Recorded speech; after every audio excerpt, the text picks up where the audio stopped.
said, you really can tell everything you need to know about someone. And I might be making that up. If you know how they think about the parable of the talents, the parable of the Good Samaritan, and their eschatology. Yeah. Like, there's a lot of truth there. The ideation there is stewardship, hospitality and service, and like where this whole human experience is going. And when I think about stewardship and the parable of the talents, how am I going to use the time, the talent, the resources that God has given me, knowing, and if we look at it in this way, a parable about Jesus leaving earth to go to the house of the Father to prepare many rooms for us before a subsequent return, if that's your eschatology. He's leaving us to steward resources for the sake of the gospel, and not just to win people to heaven, but as Dallas Willard likes to talk about, to actually win heaven into the hearts and minds of people. Like, we can actually transform people by getting a little bit of eternal life in them today, as opposed to just trying to get them into eternal life. And then the second, when we're thinking about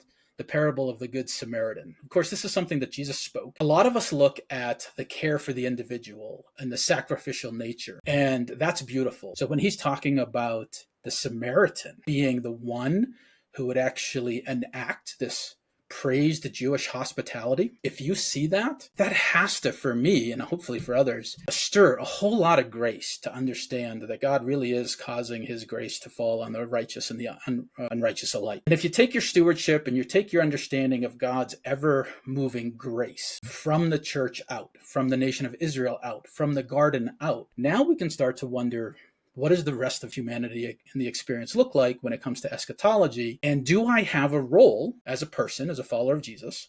Do I have a role as a leader of my family, as a member of my congregation, as a business owner? What is my responsibility as it relates to promises of future spiritual activity? We'll call it eschatology. If you can actually get your mind around some of these things, it starts to change how you're living today.